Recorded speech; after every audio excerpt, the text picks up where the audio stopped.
Assalamualaikum, welcome to Deep Blue's channel. How are you all today? Alhamdulillah, I'm fine. First of all, I would like to thank all of you for letting me know that my previous video on addressing your questions has been really informative. It has cleared most of your doubts about scuba diving. However, in my couple of recent videos, I've received more questions which I would love to answer them today. So let us move to question number 1.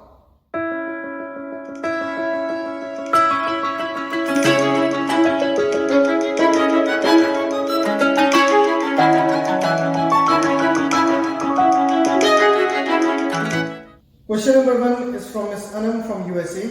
She's asking how often it is required to replace a scuba gear and how often divers should inspect their equipment before a dive. Good question. We all know that everything needs a good care to last longer. Similarly, your scuba gear needs a good care to serve you better. A well-maintained scuba gear can serve up to 10 years or maybe more than that. Divers are recommended to check their equipment vigilantly before going for a dive not to have any kind of an accident while they are underwater or during the whole session of a dive. It is recommended to get your equipment or the whole scuba gear get serviced on yearly basis so that the equipment can maintain its efficiency throughout the years. The next question is from Mr. Saurabh from India. He is asking, is scuba diving really like going into space? Yes, indeed, you have guessed it correctly. That is why astronauts are firstly trained to be a scuba diver, to experience and master to be neutrally buoyant into the water, which is quite similar to experience zero gravity into the space. The next question is from Mr. Junaid Saifuddin from UAE. He is asking how divers locate themselves underwater. Divers locate themselves underwater by using a compass and natural landmarks. The process is all the divers gather at the dive center to have a dive briefing before going for a dive. In that dive briefing, we analyze the dive map. We discuss that at what degree we should set our compass before diving in. What are the depths we are going to face? What are the creatures we are going to encounter during a dive? And what will be the total swim we are going to cover in order to complete our dive site. Next question is from Mr. Tariq from UAE. He's asking, how deep do I dive and why? I dive up to 30 meters or almost 100 feet in an open sea. The reason of going deeper in the sea is there are many things which you cannot find or you cannot experience in the shallower depths. For example, if you want to experience a shipwreck or do a research work on coral reefs or perform a special skill to discover any new sea creatures, all of these activities can happen only in the deeper depths. It is rightly said for an open sea that every depth contains its own treasures. Next question is from a person, there is no name written here. The question is, what is the minimum age required to do scuba diving? As per PADI, Professional Association of Diving Instructors, the minimum age permitted to do scuba diving is 10 years old, which means a 10-year-old child can get registered for a junior open water diving course as a basic and initial course for himself. In my previous experience, I've dived several times with the children up to 5 to 6 meters who were 10 to 12 years old, and once I dived in Fujairah, there was a Chinese child, a brave boy who was diving with his father, and we all went together up to 15 meters. Next question is from Mr. Rabi from UAE. He asked, do we feel any water pressure on the body while going deep underwater, and what is the way to release it? Our bodies are designed in such a smart way that we feel water pressure only on those organs of the body which does not contain fluid in them. What I mean to say is we feel water pressure due to the change in the depth only on our eardrums. The way to release it is a skill called equalizing. What we do in that skill is we pinch our nose and we blow air inside to release the pressure from eardrums. It is necessary to do it, otherwise we feel severe pain in our ear and which can lead up to bleeding as well.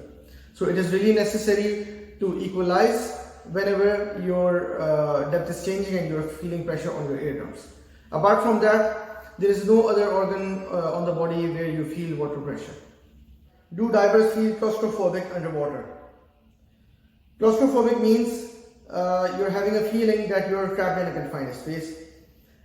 Throughout my diving career, I've never been claustrophobic, and I've never heard from any other divers that they have ever felt claustrophobic.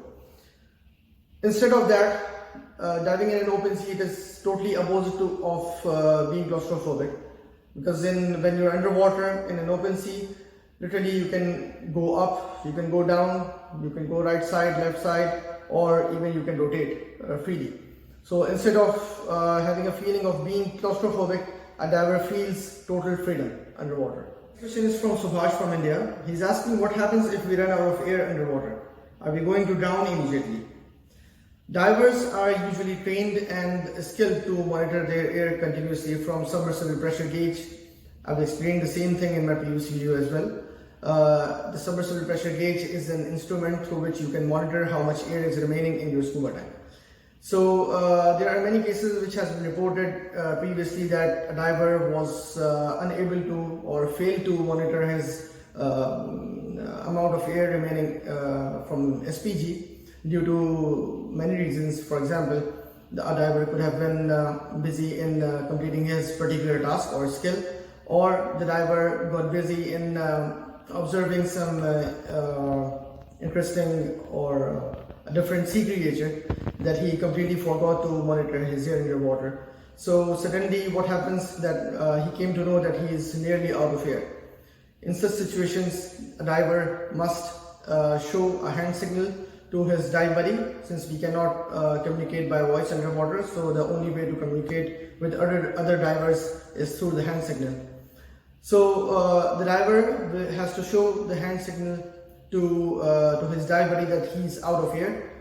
The dive buddy, what he will do, that he will pull out the spare regulator and give it to the diver, so that both of the divers can breathe from the same tank and ascend to the surface. The final question of today's video is really interesting. Mr. Gino from UAE has asked why people risk their life by doing scuba diving. Since we are concerned about risk here, in my opinion, we all are surrounded by risk in whatever we do on a daily basis. For example, if we are cooking food in the kitchen, if we are driving car from one location to another, or if we are traveling by airplane from one country to another country. So risk is everywhere. Scuba diving is one of the safest diving sport in the world. We divers are pretty much trained and skilled to perform and to deal with any kind of complex situation while diving in an open sea. We have to pass a theory exam, we have to clear a detailed practical exam and perform certain skills to prove ourselves in front of the instructor that we are capable to dive in an open sea to certain depths. Alright, so finally I have answered all of your questions.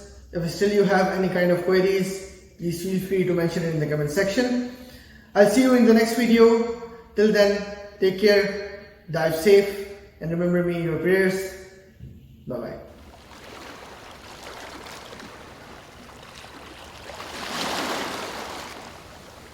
bye.